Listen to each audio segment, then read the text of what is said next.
Tonight, live from Damascus, inside the morgues of the capital, as Syrians search and grieve for their loved ones. We see families looking through body bags after thousands were imprisoned, tortured and killed by the Assad regime. Some have only seen their loved ones on social media. They've seen the pictures, so they're coming here to see if they can collect the body. We'll speak to the family of an American journalist missing for 12 years who hope he's still alive. And coming up, nothing to fear. Syria's rebel leader tells Sky News he won't allow the country to return to panic. People are exhausted from war, so the country isn't ready for another one. Plus, why Israel, the US and Turkey are still bombing targets inside this country. That's all coming up on The World with me, Yalda Hakim.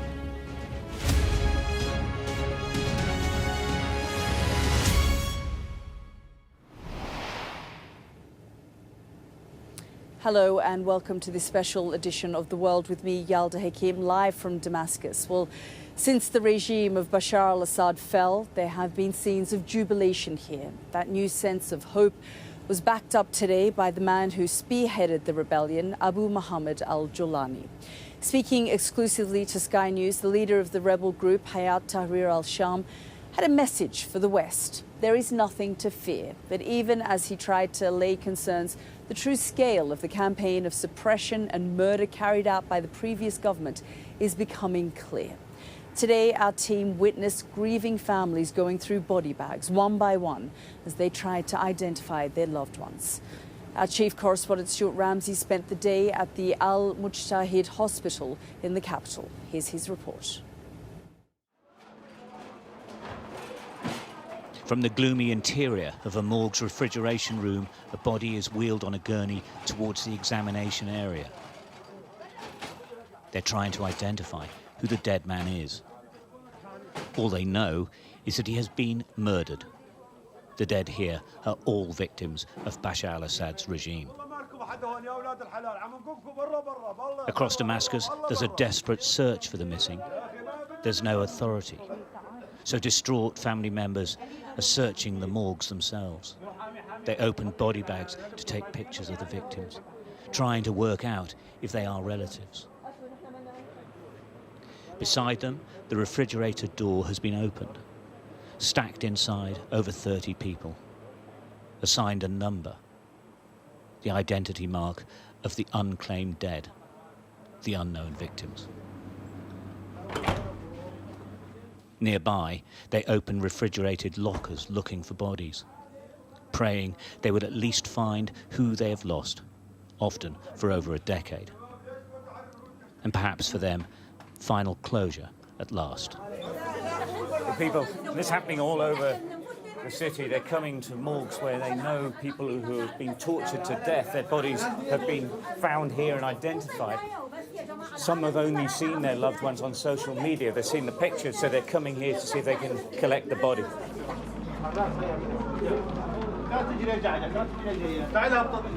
When the bodies are identified, the families can take them away. The dead sometimes placed on the knees of family waiting in their car. It is absolutely chaotic. The people are desperate for news, any news. People struggle to get inside to catch a glimpse of the dead. It is, simply put, desperate stuff. We began our work last night. From the moment the bodies arrived at the hospital, they were identified, numbered, and photographed for initial identification. These are specialists at identifying bodies. They're trying to work in the midst of this mayhem. Well, this is going to be a painstaking process. They're actually from the health ministry, the old regime health ministry. They say they are the health ministry and this is their job now, is to identify people. Now, these people have all been killed in prison. This is a process of trying to find out their identities and link them with the family. For some, the news they had dreaded hearing. The extended family of Mazin Hamada gathering in grief. Mazin was a prominent, even famous anti-regime activist, who they said had escaped to Germany, but was persuaded to return by the Syrian government with an amnesty. But he was arrested, and as they've just been told, he was murdered in captivity. So you're saying is that this was a conspiracy to bring him back and to kill him? A gang brought him here. They said they wouldn't do him any harm. It was all lies. They handed him over to the regime. With so many dead, so many missing, trying to find and identify everyone is going to be a Herculean task. For the families, it's become a full-on preoccupation. So you've not seen him for 12 years? أبداً, no, never, never. 12 years ولا سمعنا صوته على التليفون. No telephone, no. And you're trying to find him, yeah? The detention and murder of anyone even remotely opposed to the Assad regime appears to have been conducted on an industrial scale. It's been known about for years, but this is absolute proof if it was needed. Barely a family is untouched, and it's clear the killing continued to the very end. Hurriedly rushed to a waiting car by his family, Ahmed al-Khatib, they say, was arrested 24 hours before the regime fell. He was one of the last to die. There were hundreds of thousands before him.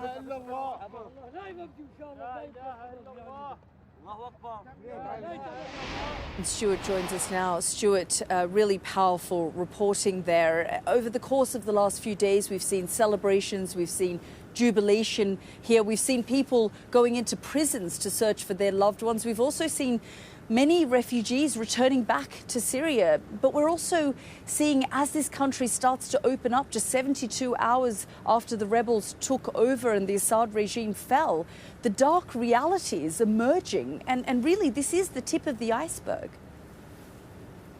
It does appear to be, doesn't it? You know, it's one of those things we've known for a very, very long time. The allegations, and actually often quite the proof that has been given to us that people are disappeared on a regular basis and are killed, as I said in that piece, on an industrial level just to keep the regime in place. And many of the people that we spoke to today and generally in the country have been waiting for this moment to be able to go and find their loved ones. Now, they hoped that they would emerge from prisons, and of course many have emerged from prisons after many, many years inside, basically for simply standing up to the regime. But many more have been murdered by the regime, and trying to find those people is what is the thing that's going to take such a very long time. It's not just a matter of actually finding the bodies, but it's a matter of actually trying to identify them and then linking them with the family. And it's going to be a long period and a hard period, I think, for the country, while it's going through some enormous changes, and there's all the uncertainties that are involved politically with what's happening here as well. Yeah, Stuart, just give us a sense. I mean, we saw it there in your report, but I guess it's really quite hard to capture just the number of bodies there, the sort of smell of death, I guess, as those families were sifting through that morgue.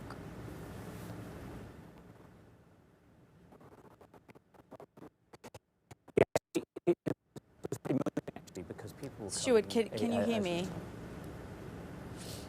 Okay, it appears we've lost my colleague Stuart Ramsey, who really gave us a sense of some of the horrors committed by the regime of Bashar al-Assad. So many people here coming to terms with the fact that the regime has now been overthrown, but also coming to terms with the realities of what's going on across this country, not just in Damascus. There are several prisons, there are several places where people have been forced to disappear and sent into these prisons, as well as into these places where the bodies have been kept. I think we've got Stuart back. Let's bring Stuart back. Stuart, I think you can hear us. I just wanted you to help our audiences just capture the fact that, you know, it's hard to show in your report and to fully capture the smell of death that would have existed within that morgue that you were in.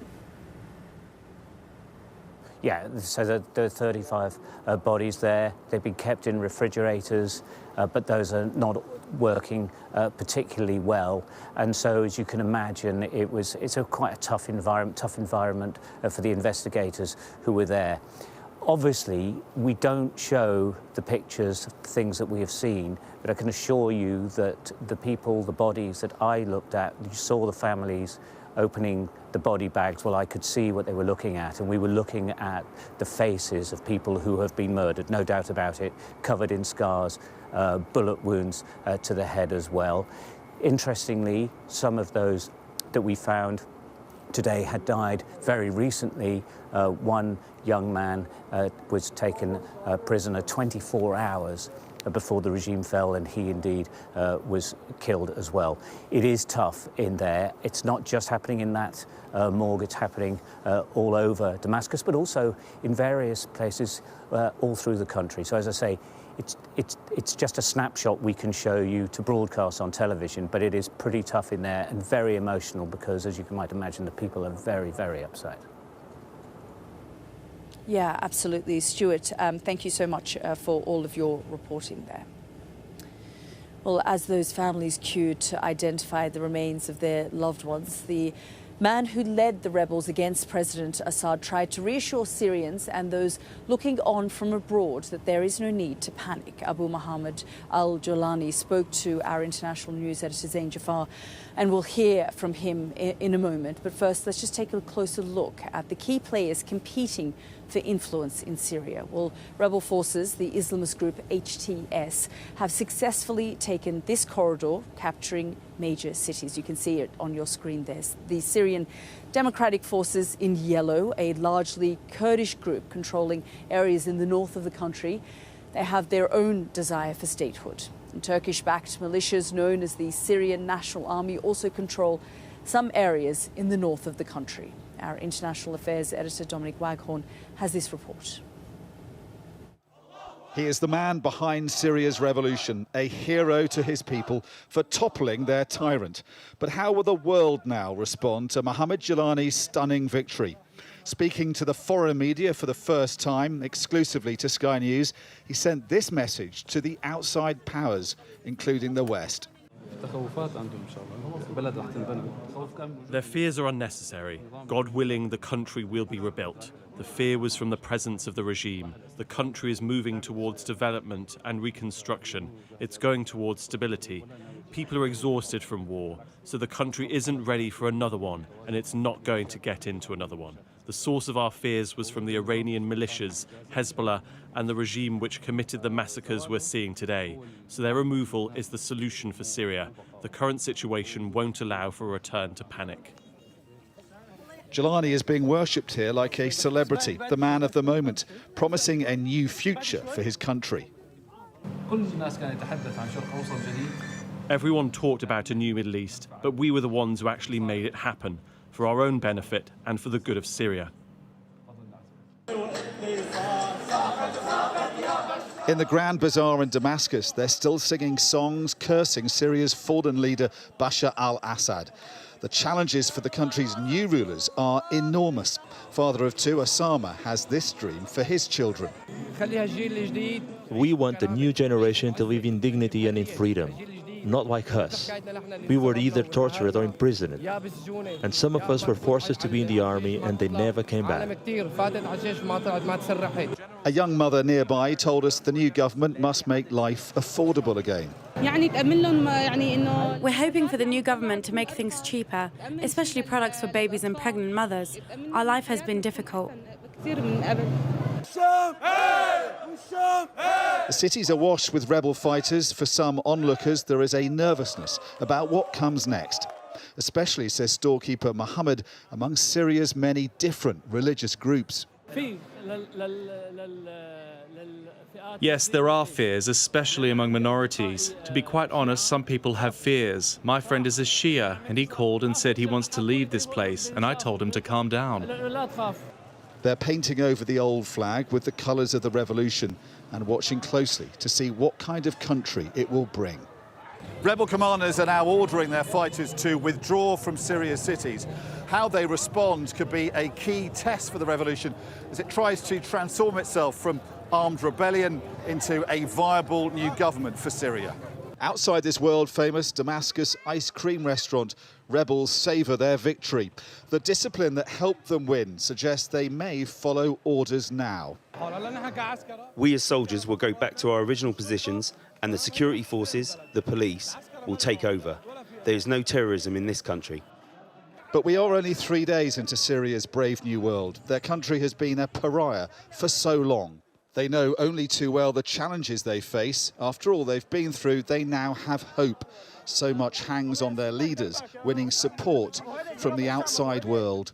Dominic Waghorn, Sky News, Damascus.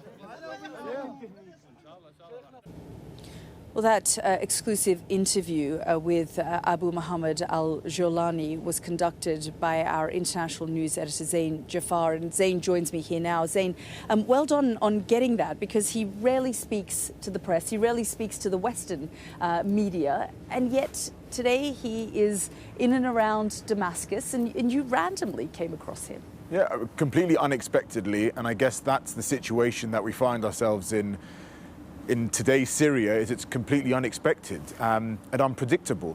We were driving around the suburbs of Damascus. We drove past a convoy of SUVs that had parked up at the side of a mosque, and suddenly Abu Muhammad al-Jolani, probably the most wanted man in Damascus up until a few days ago when the Assad regime was still in power, popped out and waved to a crowd of several dozen people, went into the mosque that it turns out was the mosque he used to attend when he was a younger man before taking a different career path, which we'll get to in a second, and met with local people, local officials. The sheikh of the mosque, I thought very interestingly, referred to him not as Abu Muhammad al-Jolani, but as Ahmed al-Shara. That's his birth name. That's a name that we haven't really heard him use before, but it's clearly an example or indicative of how this man, who has been one of the most fearsome armed opposition leaders throughout the course of the Syrian civil war, is considered not just a terrorist in the eyes of the Assad regime, but also the international community, the UK, the US, the UN and others, is now in a position of such authority and centrality to the future of Syria, something that was unthinkable just a few days ago. I mean, there were some things that I found just remarkable. He was very calm, he was very in control. When we asked him about the concerns from the outside world, he was very clear. There was nothing for foreign powers or Western powers to worry about. His priority was to build or rebuild Syria and make sure that it was a stable country, and a country that was free from foreign influence. Of course, he was referring to Russia, Iranian militias, Hezbollah, parties that have historically been incredibly important supporters of the Assad regime, who are no longer so central to the situation here. But he also has to convince not just the outside world, he has a huge job in convincing millions of Syrians here. Yes, he was greeted very warmly by people in his old neighborhood. That's maybe understandable, you can see that being the case. But he has to convince millions of Syrians from minority groups like Kurds, like Christians, Alawites and Shias, that he is not the hardline, severe Islamist leader, sectarian leader in the eyes of many that he has shown himself to be in the past, and clearly now he's trying to present himself as a more modern, a more moderate and a more inclusive leader that is capable of running this country. Yeah, absolutely. It does appear like he has rebranded himself, and we are certainly seeing a level of maturity from these rebels. Zain, well done on getting the interview. Thank you so much for joining us. Well, as we've been saying, over the past few days, we have seen the emotions that have been running high, with so many people being reunited with their families. Those prisoners who've been able to either be released from the prison, or their family members have gone in looking for them over the past few days. Some people have been held in some of these prisons for more than 30 years. Rebel groups are now trying to find the secret facilities where many foreigners and the political prisoners are also being held. And for the White House, the priority is one man, a journalist by the name of Austin Tice. He is an American, as we said, and he was captured about 12 years ago. Well, despite no sightings of the former U.S. Marine, President Biden has said he believes that he is still alive. Austin Tice was just 31 years old when he was abducted while reporting here in Damascus on the uprising against Bashar al-Assad. The FBI has reissued its $1 million reward for his safe recovery. Well, we can now speak to the family of Austin Tice. They join me live now. Thank you so much for joining us here on the program. I just want to capture your emotion in this moment because, of course, it has been 12 years since Austin was taken. He was 31 years old. He's now 43. He said that he was going there to, or coming here to Syria, to Damascus, to report on the civil war. It was one of his last days where he was trying to sum up the situation here. And then he was taken. Just tell us a little bit more about what you're feeling in this moment. Well, this has been an overwhelming moment for the family. We have waited so long to hold our brother again, to see him and bring him back into our family. And we find in this singular moment for Syria an opportunity to finally reunite with him, to finally see him brought home. And Abigail, your family has been waiting a very long time for some news of your brother and hoping for him to be returned. When was the last time that you had any sort of proof of life? We fortunately have received proof of life very recently from sources that we trust. And as the president said, he knows that Austin is alive and he knows that Austin is in Syria. And we also know those things to be true. Yeah, and I guess, Jake, your family have spent the last 12 years campaigning to try and get him back. You've worked with multiple administrations.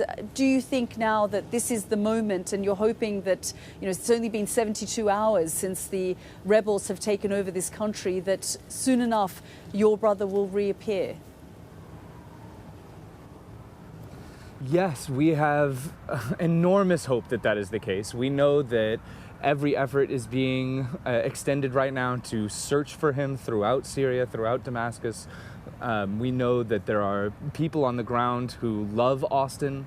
There are people who are committed to his return, and they are working tirelessly right now to bring him home. That gives us tremendous hope, tremendous optimism, and again, we implore anybody there who is listening, anybody who hears this, to help bring Austin back to us, to help reunite him with his family. Just tell me about that moment, because he was due to leave Damascus and go back to Lebanon and leave the country. It was at a very tough time in this country, the start of the civil war in 2012. He was just stepping out of Damascus for a few hours to interview some people and to do some reporting. When did you, as a family, realize that he had actually gone missing?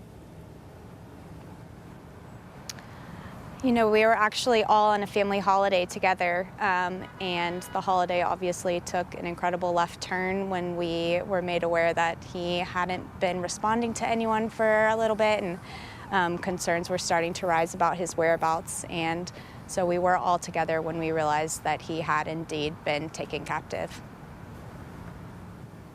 And just talk to me about what the last 12 years has been like for you as a family. Well, there is a hole in our family that has been present for 12 years. At every Christmas, for every graduation, for all of our weddings, for the birth of my sister's children, whom he has never met, all save one.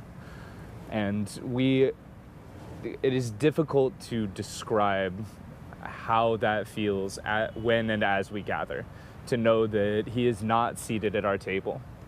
And there is nothing we want more as a family than to have that hole filled and to see him back with us and have him take his seat at our table. Yeah, I mean, obviously it's an incredibly painful time and period, not just the last 12 years, but also I can imagine it's been quite anxious since you've seen the rebel takeover on Sunday, how quickly this has happened. But of course, you would have had Austin at the forefront of your minds. Yes, you're exactly right. It has been anxious, but it's also been incredibly hopeful, because we have seen these families been reunited. We've seen so many families been made whole, and so we are incredibly hopeful that in this moment that's also what's going to be happening with our family as well. Has the president, the administration, anyone from the White House talked you through what the next steps may be? Because, of course, as we said, the FBI have reissued, that sort of amount of money that they would be willing to give if someone were to talk about the whereabouts of Austin and try and locate him. But have they talked you through what the process could potentially be now, especially if the president himself is saying that they feel and know that he is alive? Well, I know that our mother has been in contact with the FBI, and those conversations are ongoing. As to their contacts, that's not something we can necessarily speak to, but I can say that our role in this moment as siblings is to come forth with our arms open and say to anyone who will listen, help us get Austin home. Our priority right now is securing his safety and reuniting him with us. And whoever is able to help and with whatever tools they have at their disposal, all we want to see is Austin returned to us. And just finally, did you think this moment would ever come, given the state of this country? And, it did appear, certainly in the last year or two, that Assad was being brought back from isolation. And, his presence in this country, his grip over this country was firm again. We have believed every day that Austin will be released. We have been confident every day that the time of his release is coming and that we would be reunited with him. In this singular moment in Syrian history, I think the tenor around that hope has changed. I think the urgency for us as a family has increased because we know that in chaos there are opportunities for change. There are opportunities to reset the status quo and to change the way that things have been. But in terms of the previous 12 years, yes, we have always believed every day that we will be reunited with our brother. Well, I'm sure there are many people, friends and family, who want Austin to come home, including the campaign that you and your family have tirelessly led over the course of the last few years. Abigail and Jacob, thank you so much for joining us here on the program. Thank you so much for having us. Yes, it really thank you. means a lot. Thank you. Thank you so much. Well, as you can hear, the pain so raw for so many families, not just here in Syria, but those families who have been impacted because journalists who for a long time were being kidnapped by various different rebel groups and Islamist groups, terrorist groups that were operating freely across this country. There were countless stories of people who disappeared when they came to either work as aid workers or journalists in this country. Western officials, those from outside of Syria, from within the region. And of course, the pain here for so many Syrians continue as well. I've been out and about in Damascus talking to people as the reality of what they've been through, not just over the course of the last 14 years, but for decades of Bashar al-Assad's family's rule sinks in. We'll be back after the break for much more. Stay with us.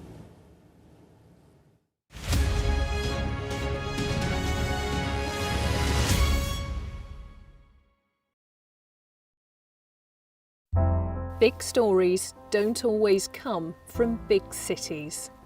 I'm Lisa Dowd and I'm Sky's Midlands correspondent. You are not getting in this elevator, okay? The judge made it very clear that she could see no justifiable reason why Sakulas wasn't here facing British justice. I promised I would get him justice. Free, wherever you get your news. This is what they're up against. The wind is the really big problems. It is back-breaking work and the smoke is thick. It's been working well. Water levels are dropping, but no one knows what impact further rain will have. What would you do if this place wasn't open? This is the exact spot in Nottingham where their 19-year-old son, Barnaby Webber, lost his life. I just think it's so cruel and so harsh. It's really scary. We're terrified. In this community, I'm told that everybody knows someone affected by COVID. Hopefully this will be the last wave. Sky News gets the full story first. Change seems tantalisingly close in this corner of the UK. Wales was the first to introduce the plastic bag charge. It's legal to let go. Set the speed and take the hands off. It's almost driverless, but not quite. Hans is a highly trained police dog. The force is incredible. It's really frightening, actually. This is my patch, my specialism. It's also my home.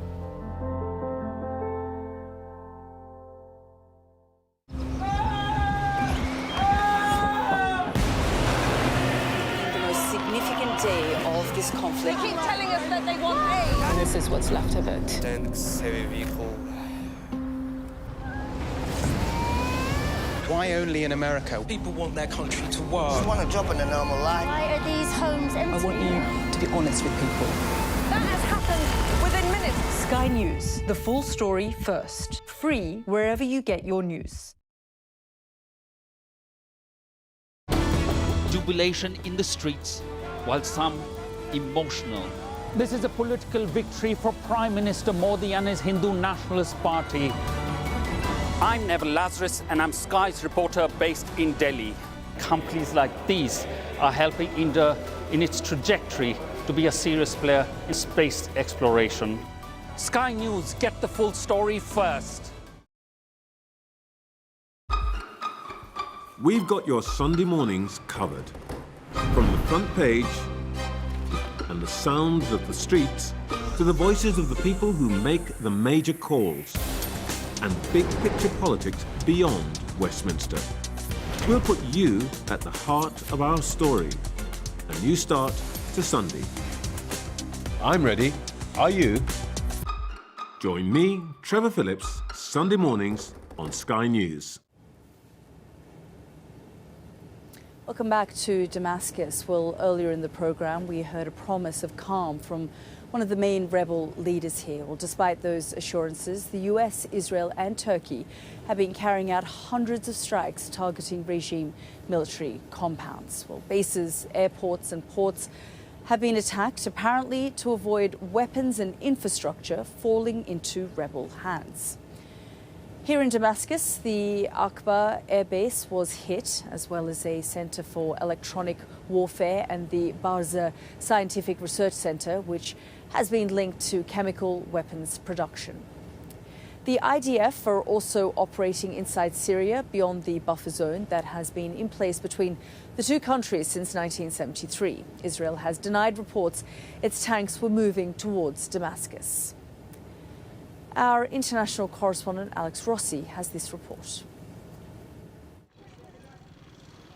As fears spread about what could happen inside Syria after the fall of Assad, outside powers are trying to shape the future. And this is what that looks like on the road to Hasaka. Destroyed ammunition from a weapons convoy is strewn all around. The trucks were hit by airstrikes late at night as they left a regime base. Secondary explosions lit up the sky as ordnance streaked across the horizon. Turkey's official news agency says this attack was carried out by the country's warplanes. Ankara does not want weapons falling into the hands of Kurdish groups. It worries they may be funneled to separatists inside Turkey. The driver of one of the vehicles only just escaped. Mohammed tells me he saw the first explosion and ran for cover. He thought he was part of a convoy transporting army rations. He says he's frightened about what's happening in Syria. I don't know what to say about things here. People are desperate and miserable. All the people are having trouble. I'm lost for words. Other regional players are also pursuing their own goals. The Israeli military's conducted strikes against Syria's navy. It appears that most of its fleet has been taken out in the port city of Latakia. IDF forces are also moving into the buffer zone on the Israel-Syria border, casting it as an act of self-defense. But this is viewed by Syrians as an opportunistic land grab. There is now great nervousness across the country. The revolution is not tied to a single group. Each has its own agenda. We visit an abandoned government army camp. It's now been taken over by Kurdish fighters from the Syrian Democratic Forces. The soldiers here fled in a hurry before melting into the civilian population. It is strange walking around what was, until just a few days ago, a regime military base. Now, these places are slowly being secured by the different groups that have taken over the country, but you can see around here just abandoned trucks and supplies, and of course in here, ammunition. And the fear is that in the chaos and lawlessness of this revolution, it will fall into the wrong hands. The collapse of the Assad dynasty may not turn out to be a victory for freedom, but rather the start of another bloody civil war. Alex Rossi, Sky News, Northeast Syria.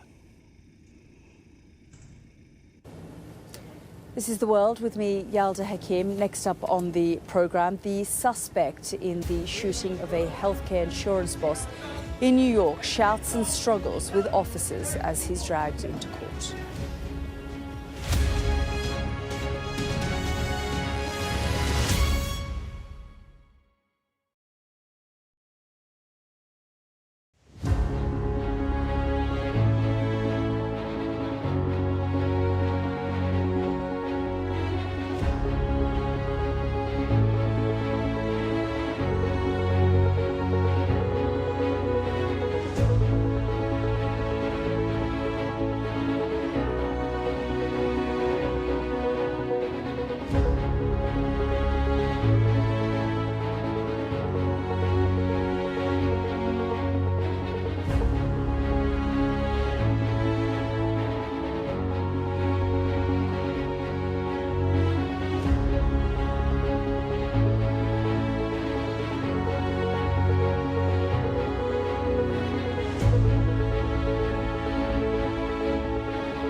Play Sky News. From the Sky News Centre at 7. Now that you're up to date, we can go into a bit more detail. Things can change incredibly quickly. Taken by surprise. Have you ever known a moment like this in British politics before? Yes. Cheers. We'll start with breaking news. Let's get the latest on the ground. So, by the end, we'll hopefully all understand what's going on in the world just that little better.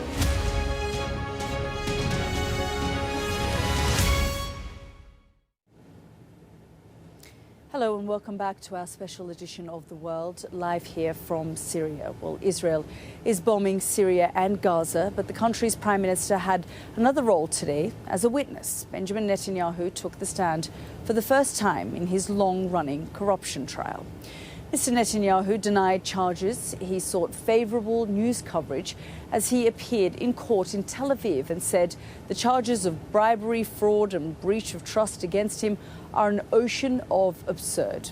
Taking the stand, the Israeli Prime Minister said, "I have waited 8 years for this moment to say the truth as I remember it, which is important for justice. But I'm also a Prime Minister. I'm leading the country through a 7-front war, and I think the two can be done in parallel." Well, tonight, Mr. Netanyahu didn't speak about his trial, but focused on Israeli action in Syria. He confirmed he had authorized the Air Force to bomb strategic capabilities in Syria. It comes as his defense minister said he had ordered the IDF to establish what he called a sterile defense zone in the south. Have a listen. We have no intention of interfering in the internal affairs of Syria, but we clearly intend to do what is necessary to ensure our security. We want relations with the new regime in Syria, but if this regime allows Iran to re-establish itself in Syria, or allows the transfer of Iranian weapons or any other weapons to Hezbollah, or attacks us, we will respond forcefully and we will exact a heavy price from him. That was Prime Minister Benjamin Netanyahu there. Well, as we arrived in Damascus today, I spoke to Syrians about their hopes for freedom and democracy and their fears about loved ones who had been imprisoned for years. Just have a listen to what they told me. How old are you and when did you start, being part of this rebel movement? أنا عمري 18 سنة. أول ما بلشت أنا كنت هون. I'm 18 years old. When I first started, they killed my father and they killed my uncle. All my young cousins and family members are gone. They took the women and then, thank God, now we released them. I was so young when I knew that they killed my father and my uncle. You felt controlled? Yes, controlled. Not only controlled. You feel that as if you are in prison. How do you feel now that they're gone? I can't stop crying of joy. I can't stop crying. 3 days I'm crying. Abu Ahmed, just tell me how you're feeling now having taken over this area. Our feeling is a feeling of relief, of freedom. The people, the population are very relieved. All the religions are very relieved. We Christians, Jews, Muslims, Shia, all of them have got back their rights. All of them are living together as equal. No one is threatening anyone else. They are all protected.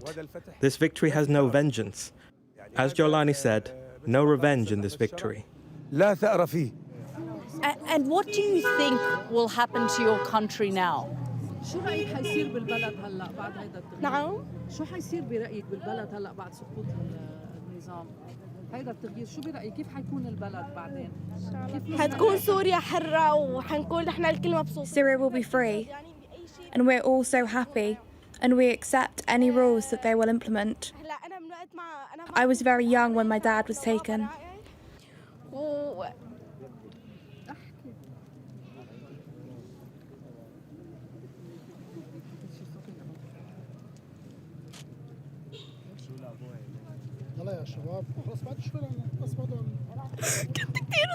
I was so young when my dad was gone.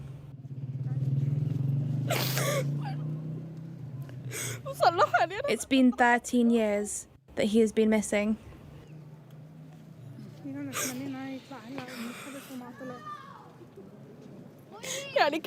We were hoping that he would be among the prisoners, but we didn't find anything yet.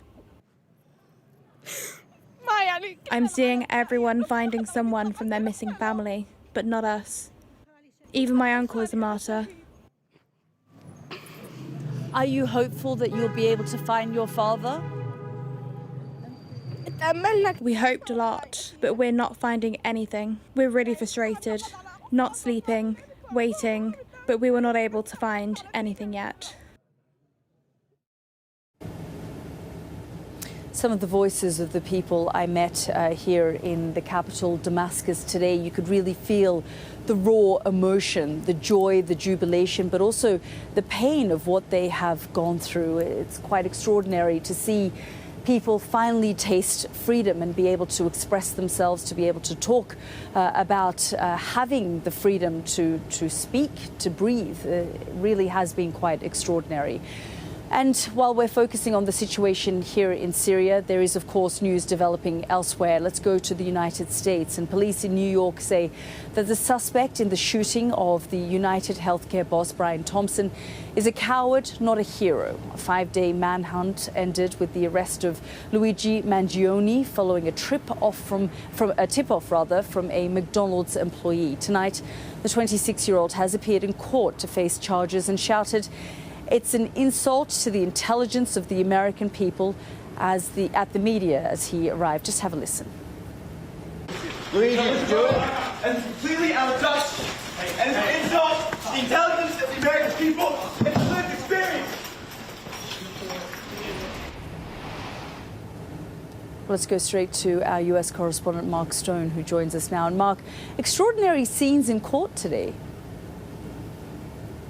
Yeah, another remarkable twist in this terrible story. He was appearing in court in Pennsylvania, a hearing which would have seen him be extradited from the state of Pennsylvania to the state of New York, to New York City, for the case against him to continue. But as he walked in, you heard him say there, it is clearly an abduction, he appeared to say, and then went on to say it is completely out of touch and an insult to the intelligence of the American people. It's not clear what he meant by any of that. But what then happened in court was that he did not waive his right to extradition. In other words, he is going to fight it, which prolongs the case in the state of Pennsylvania. It means he will stay there for a while longer before the police, the NYPD and the court system in New York State is able to get hold of him to continue their case against him. Yep. So, Mark, just give us a bit more detail about what could happen next now. Well, the investigators believe that they have got the right man, and they are now beginning to put pieces together, pieces of the jigsaw together. They say that they think that the shooting was some sort of a symbolic takedown. They are exploring the possibility that the shooting was the culmination of his troubles and lists of grievances and a fight against corporate powers in the United States. They're also trying to determine more details about the gun. Remember, a gun was found on his person. They believe this gun was made perhaps with a 3D printer. It was what's known as a ghost gun, so put together from component parts that can either be printed or bought online. What they don't yet know and what they want to establish is whether or not he made that gun or whether someone else made it and then passed it to him. That their inquiries are made more difficult now because he is not cooperating with them. He's not talking to them. So a difficult investigation ongoing. Mark, thank you so much for bringing us up to date there. Let's come back to the region and focus on what happens here now and the two main power brokers, Turkey and Israel. As we heard earlier, Israel has launched preemptive airstrikes against Syrian military targets. They're concerned about a potential power vacuum. Today, Turkey's intelligence agency claimed it has destroyed 12 trucks loaded with missiles and heavy weapons, 2 tanks and ammunition stores being transported by militia in northeast Syria. The equipment had been left behind when Assad's forces abandoned the area. Well, we're joined now by Hagar Shamali, former National Security Council Director for Lebanon and Syria at the White House. Thank you so much, Hagar, for joining us here on the program. These are extraordinary times in Syria, and obviously over the course of the last 14 years or so, we've seen meddling from different regional powers. But there's no surprises that Turkey very much has or appears to come out on top at the moment with some of the different rebel groups. Yes, actually, you're highlighting a very interesting geopolitical dynamic that we see unfolding that no foreign policy experts saw unfolding this year. And that's that you're seeing this axis of resistance, if you will, Iran, its partners, Hezbollah, Hamas, and Syria, the Syrian regime at least, all on the defense, all on their back heels. Hezbollah decapitated and decimated, and Iran on the defense. And as a result, you're seeing this shift where these other powers, in this case, as you mentioned, Turkey in particular, is seeing its opportunity. And Turkey for a long time has supported these groups. For Hayat Tahrir al Sham, HTS, those rebels that have taken Damascus, Turkey has long backed them, not funded them directly, but given them advice, cooperated with them, and so on, in part as well because Turkey has been very against the presence of Kurds and the alliance that the United States has with the Kurds based in the northeast region of Syria. So we'll have to see the domino effect that will be played out given Assad's fall, and I have no doubt it will result in a stronger Turkey, but also other forces in the region in general. Yeah, just talk us through the Kurdish element here, because of course we're going to see a new administration in the White House, the Trump administration, and we all remember what happened 5.5 years ago in this region when Donald Trump virtually abandoned the Kurds after they stood side by side with the United States and fought alongside them in the fight against the so-called Islamic State. No doubt the Kurds are extremely concerned about Turkey's dominance now in this situation in Syria, and the fear that perhaps America could pull out again. Yes, I'm glad you highlighted this. As you mentioned, the Kurds were the most important partner of the United States and the coalition in general in defeating ISIS. They were the ground forces that were pushing back on ISIS. They're the reason ISIS was defeated, truly. And so as an important ally, and that's why the United States has a presence of under 1,000 troops based in the northeast region that are there to support the Kurds, that are there to help them in preventing the reemergence of ISIS. And so since Assad's fall, the United States, for example, has targeted 75 ISIS targets to ensure that we prevent that reemergence. But you highlighted a very important development and really stain, actually, under the Trump administration the first time around, when Trump tried to pull U.S. troops out of Syria, which would have completely left the Kurds vulnerable to the Turks. And he was convinced otherwise by the defense officials at the time. He tried twice, actually, to do that. And twice the defense officials held him back. And what we've left now is with this kind of bare bones U.S. presence.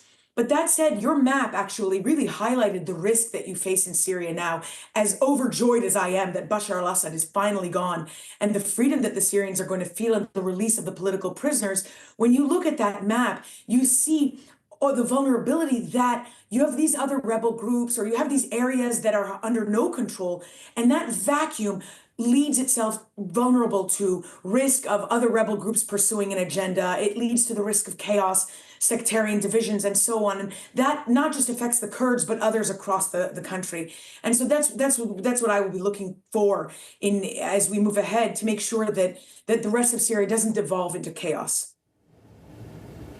Yeah, I mean, Hagar, there is no guarantee that the rest of the rebel groups, I mean, when we talk about these rebel groups, it's not a monolithic group. They're made up of several, backed by different external and internal forces. There is no guarantee that while Hayat Tahrir al Sham has come out as the dominant force here, that everyone will fall under the umbrella of that group.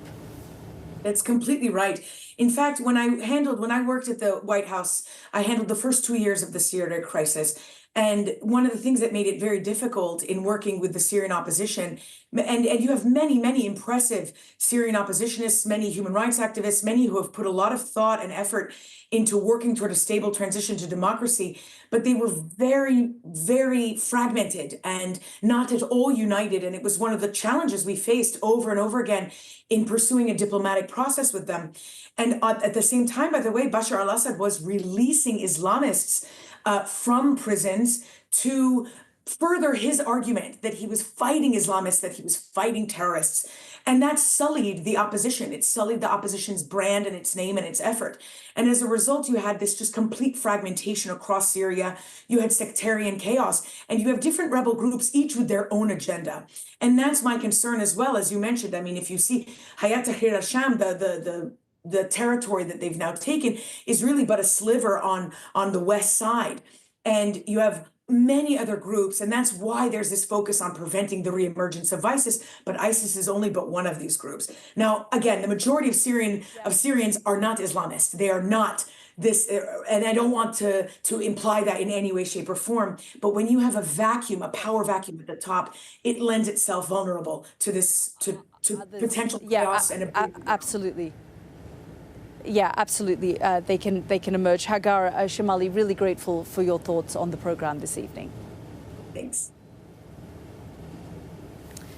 Well, as you were hearing there about the complications that exist in this country, while over the course of the last 72 hours or so since Sunday, when the world woke up to the news that the rebel forces had overthrown a more than 5-decade rule of the Assad brutal regime here in Syria, where people, as we saw in Stuart's piece, have been tortured, brutalized, murdered, forced into prisons and disappeared.